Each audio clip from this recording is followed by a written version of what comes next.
Welcome to In Focus with Ejaz Haider. Our top story tonight is a statement by U.S. Secretary of State Mike Pompeo about possible action against Chinese tech firms. Days after President Donald Trump announced he could use an executive order to ban TikTok, a popular short video app from the United States, Secretary of State Michael Pompeo said the administration is closing in on a solution, and I think you will see the president's announcement shortly.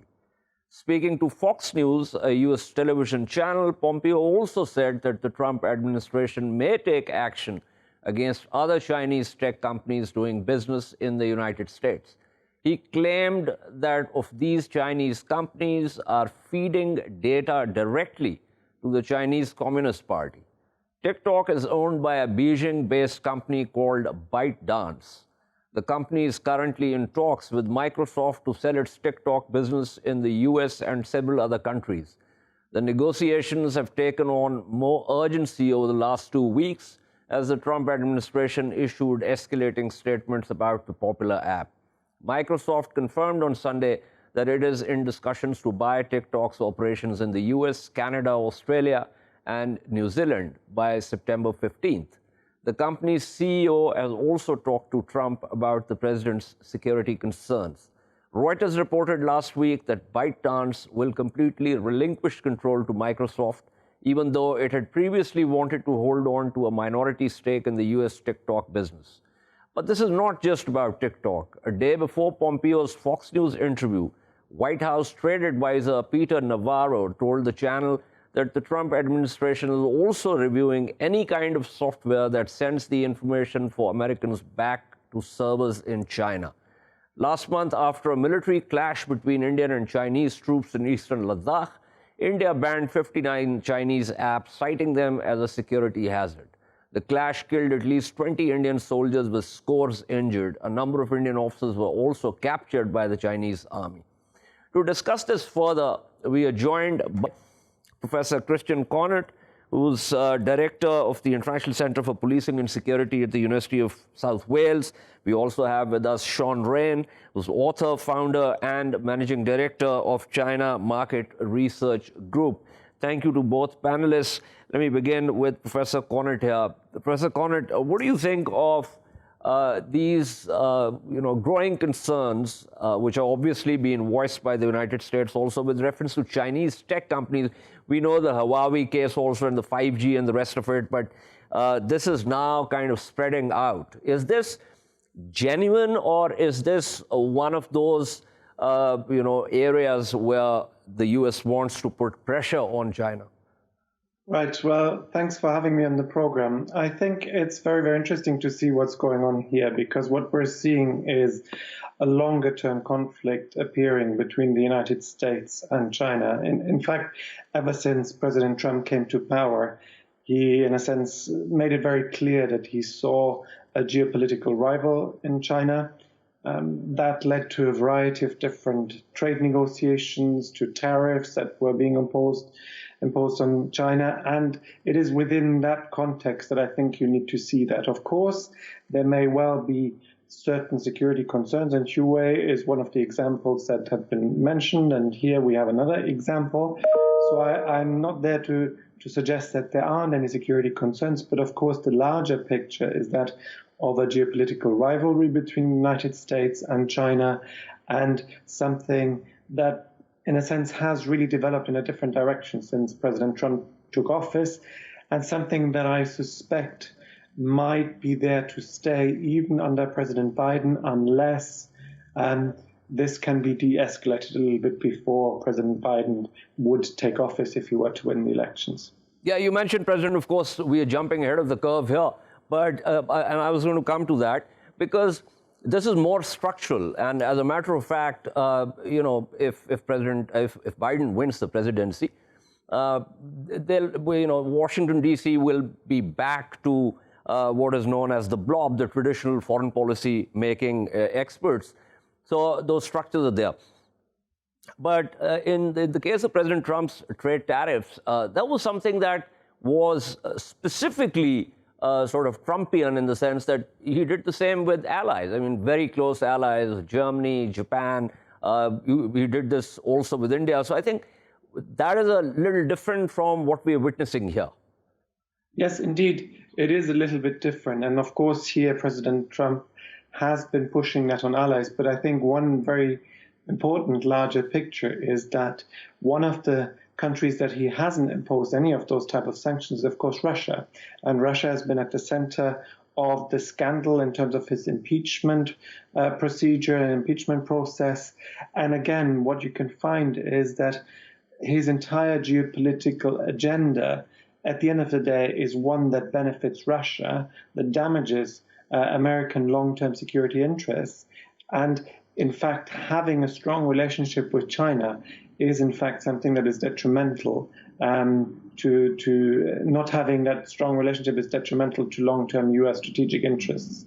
And I think President Trump has been eroding those long-term interests, and that's where the picture becomes complete. Also, why he's doing similar things with Germany, with the European Union more generally, and with Japan. That is to undermine those relationships to the benefit of Russia in the end. Absolutely. Here's the thing. I mean, this might be one of those episodes that kind of veer away from how the U.S. has been conducting foreign policy. Trump has more or less been isolationist. He's gotten out of a number of multilateral arrangements. One assumes that in the event of a Biden presidency, that the U.S. would want to recover a lot of that lost ground. But what I want to ask you is, with reference to that, of course, China is the emerging power, but there's also a very, large sort of multilateral architecture, which is both, a security architecture as well as a geo-economic architecture. Do you think that in case of a new president, that the U.S. would want to sort of return to that fold and perhaps make arrangements with Beijing that are underpinned more by cooperative strategies rather than a conflictual model? I think there's every intention for future President Biden to return to a more traditional role. I think all of his advisors would be pushing him in that direction. It is to the benefit of U.S. strategic interests to have that type of relationship with China. However, there's one danger, and that is, of course, that in a relationship there's always two parties. And of course, President Trump is pushing the Chinese very strongly, but the ability for a future President Biden to return to the traditional model will depend a little bit on China's reaction towards Trump. If they show themselves to be conciliatory, if they show themselves as ready to return to the, in a sense, pre-Trumpian era, I think there would be a way to get back into that kind of relationship. But the problem is if, in a sense, that the Trumpian foreign policy strengthens the hawks within the Chinese establishment, and if they, as a result, also therefore push for a much more robust response to President Trump, I think that would make it very difficult for future President Biden to return to the traditional sense. And as a result of that, returning becoming more difficult, there's a real geopolitical fear also within the United States that he also has to attend to. And the Chinese establishment would really need to give him an opportunity to in a sense, say, well, we can return to the status that was there before, because in fact, the Chinese, they don't present a threat. Okay, thank you very much. That was Professor Christian Kaunert speaking with us. Let's quickly go to Shaun Rein here. Shaun, give me a sense of what kind of impact would this approach have on Chinese tech companies' business? A lot of Chinese feel that the Trump administration basically is trying to steal TikTok. And a lot of people, analysts in the United States, well, this is similar to what happened in China, right? I mean, Google search is not allowed to be used here. But here's the difference. It was made very clear to Google by the Chinese government what Google needed to do in order to be allowed to offer Google search engine search offerings. They didn't follow the law, and so they left. But I'll tell you what, my neighbors is actually Google in Shanghai. They have a very flourishing business in China. With TikTok, Trump is saying, just because you're Chinese, even though you're a private Chinese company, we're not going to let you do any business in the United States whatsoever. There are no rules laid out for TikTok or other Chinese internet players to be able to operate in the China market. So what I expect to see happening is Chinese companies, which are actually the largest investors in Silicon Valley outside of the United States, are no longer going to invest in the US. You're going to see companies like Tencent, Alibaba are not going to do either acquisitions or organic investments, because right now you have a kleptocratic president in the United States that's trying to destabilize and contain China's technological growth and innovation capabilities. I view this completely 100% as stealing and completely immoral. There's no way that Chinese internet companies, or any companies for that matter, can actually invest in the United States right now. As a matter of fact, ByteDance founder and CEO Zhang Zhiming, he wrote to employees in a letter on Monday, and I quote from that. He said, "We face the real possibility of a forced sale of TikTok's US business by CFIUS." You'll have to explain that to our viewers. Or an executive order banning the TikTok app in the US. What exactly did he mean by this?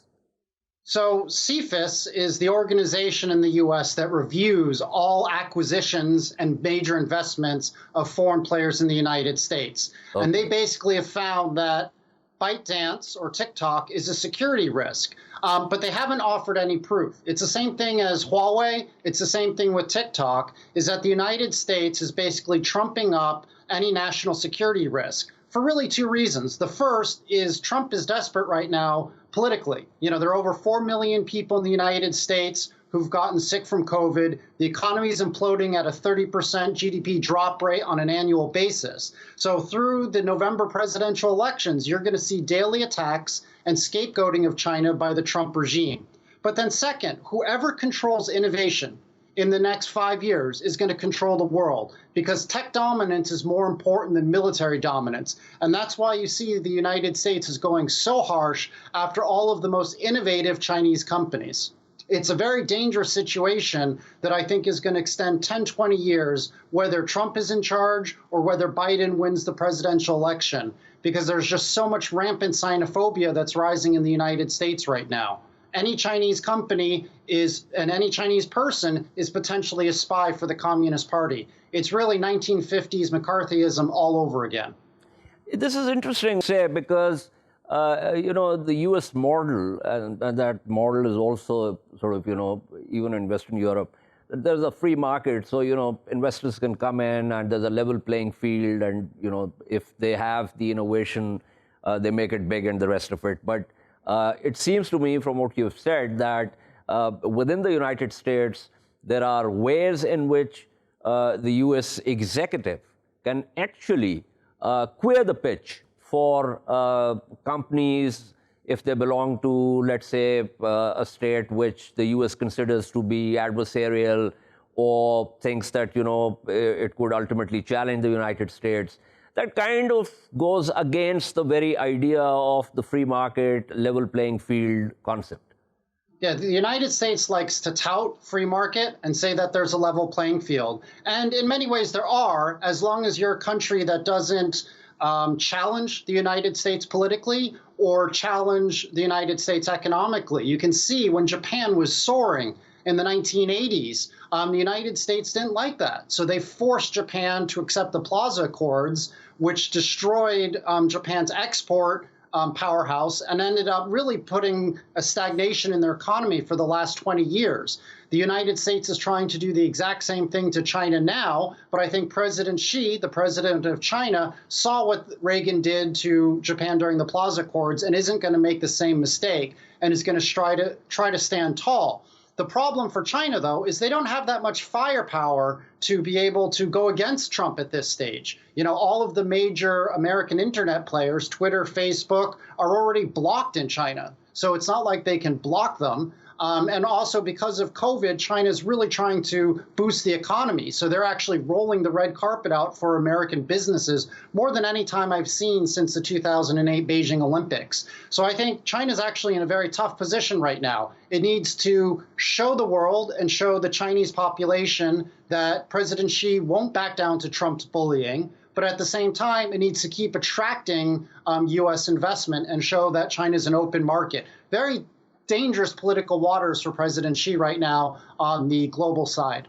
Absolutely. That's a insightful analysis. Stay with me, Shaun, Rein. Let me pull in Ross Feingold also, who's joined us from Taipei and is an analyst. Mr. Feingold, we're talking about the U.S. Threatening to ban TikTok and various other Chinese tech companies. How do you read the situation? I mean, one of the things that they constantly talk about is that, they're a security hazard. Well, this in part is TikTok's fault, simply because they have not convinced politicians, regulators, increasingly the media in the United States as well, that this security risk does not exist. They've tried. Their executives have been very public, somewhat unusual for a Chinese company historically to try and do public advocacy in the United States. They do have executive team that's not all Chinese, which helps with communications, but they still haven't convinced the key stakeholders in the United States who are actually relevant to the decision that the risk doesn't exist. And that in part is their fault. Yeah, sure, the politics are part of this as well. The trade disputes that have been going on over the past 2 to 3 years, concerns about intellectual property theft and other aspects of technology industry disputes or a competition. But ultimately, just like when American companies go to China or anywhere else around the world, they operate under the laws of those countries or they don't operate there. And the risk TikTok or any foreign company takes when operating in the United States is that the United States will use the authority under U.S. laws to regulate or even ban the company. That's just the risk of doing business, like it or not, but that's just the reality. Well, I accept the fact that companies have to operate under the laws of the host country, but before you joined us, we were talking about the idea of a free market and innovation and a level playing field. It doesn't seem that that is the case in the United States also, where, as you mentioned, there are many laws and the executive can actually, hamper or queer the pitch for a particular company, as is happening with TikTok. But coming back to the idea of the security hazard, I mean, if that were the case, why would Microsoft be so interested in picking up in buying TikTok, US, Canada, Australia, and New Zealand? Well, the distinction post-acquisition would be that a company like Microsoft, which is headquartered in the United States, they're not going to store the data offshore, or if they do, the U.S. regulators are certainly going to feel more comfortable with whatever protocols Microsoft offers up to U.S. government regulators as far as where the data is going to be stored. I mean, that's just the political or a public relations problem that TikTok has failed to overcome. Now, they could say we keep data in the United States, we keep some of it in Singapore, but ultimately they are a Chinese company and they are still regulated not only in the United States, but in China as well. And again, this is just a concern that TikTok could not adequately address to the satisfaction of relevant stakeholders in the United States.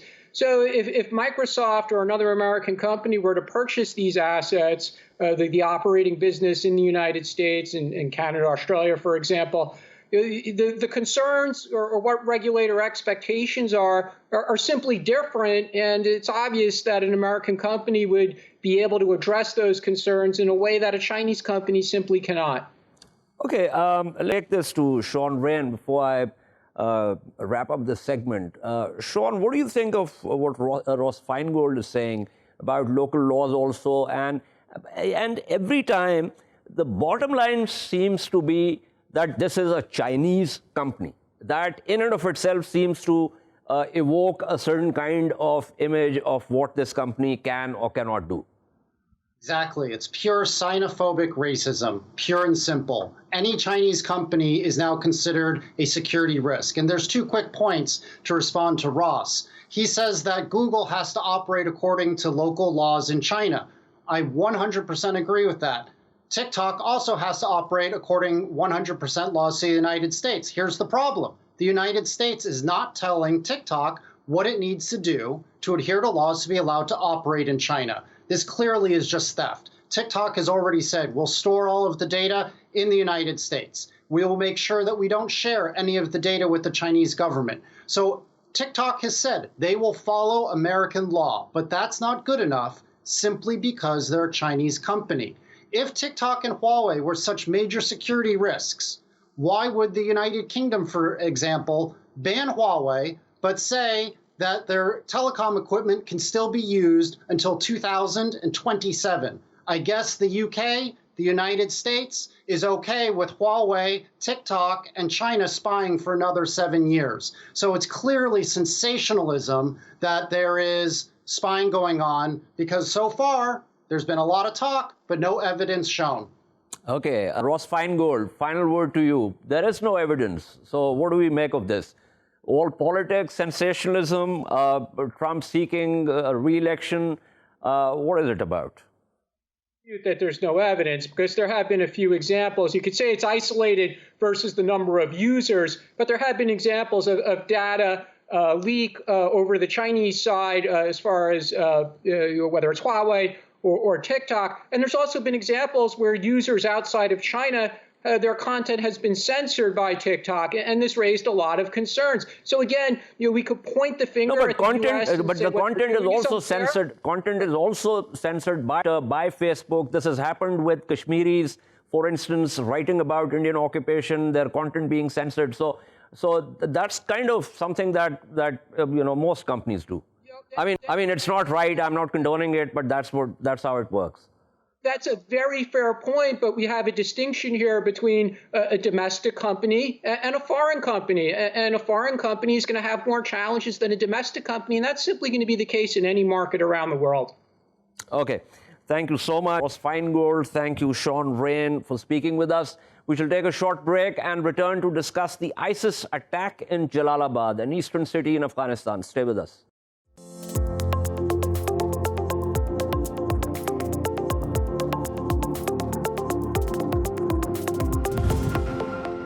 Welcome back to In Focus. Our second story tonight is about a dastardly ISIS attack on a prison in Jalalabad. ISIS, or Daesh, as it is called, is an extremist group responsible for some of the most bloody and cowardly attacks on targets in Afghanistan. At least 29 people, prisoners, civilians, and Afghan security forces personnel were killed and nearly 50 injured when 10 Daesh terrorists attacked a prison in Jalalabad. All 10 attackers were killed after hours-long exchange of fire. Daesh has clashed with Afghan security forces and also with the Taliban fighters since the group's appearance in Afghanistan.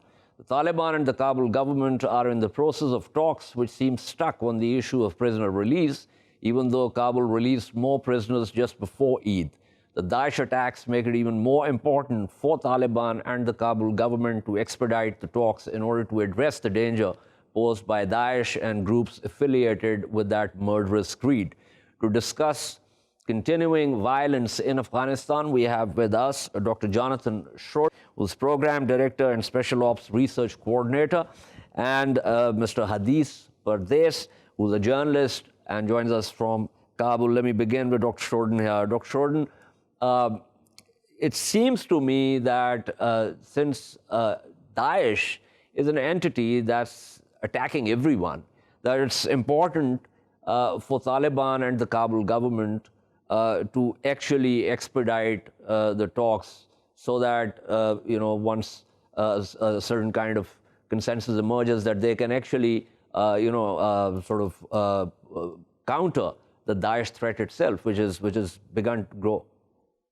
Yeah, no, I would agree with that. I mean, last year we actually saw pretty decent coordinated, if not coordinated, at least deconflicted efforts between the Afghan government, its security forces, and the forces of the Taliban, especially in eastern Afghanistan, to counter ISIS in those areas, and they did a pretty good job of, decimating the group in a number of the areas that it held in the east of the country over the course of last year. So that was one of the sort of rare success stories that you could point to security-wise over the last year in Afghanistan. What were those developments with respect to ISIS? Now, this type of attack, especially on a prison complex, is a signature ISIS attack.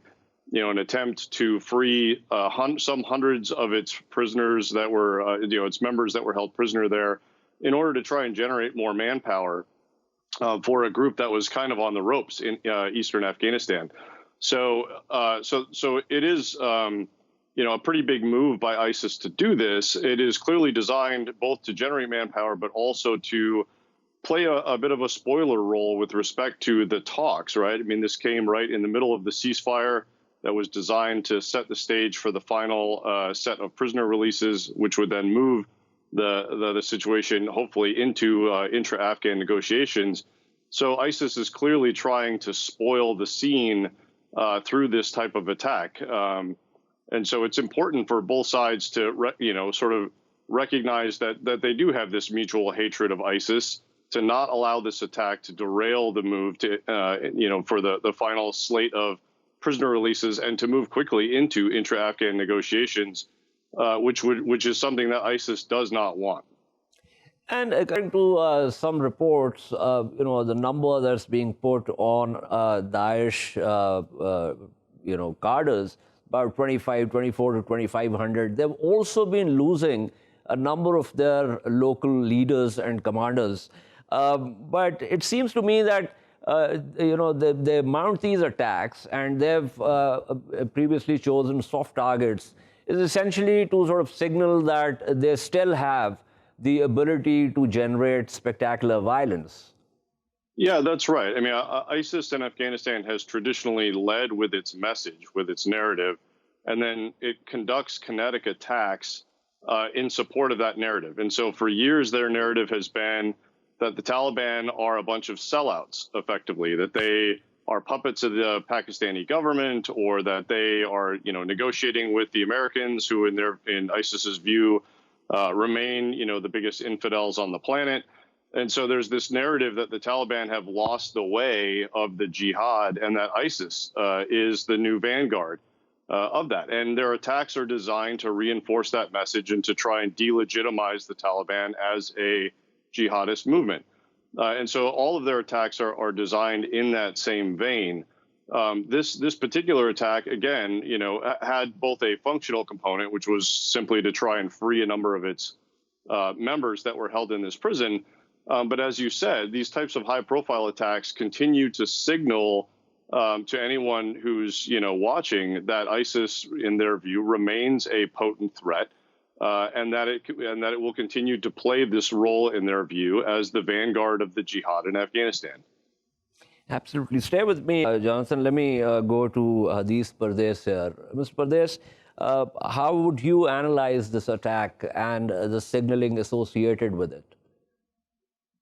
Thank you very much, Ejaz, for having me. Yesterday's attacks in Jalalabad, which was committed by Daesh or ISIS, shows that how the Daesh is deadly front in Afghanistan. And despite all the announcement and claims which were made by the Afghan government and as well as the United States that the Daesh had been defeated, but the reality remained in the ground that a group they can stage for more than 20 hours, and they can fight with Afghan forces in a major city of Afghanistan for more than 20 hours.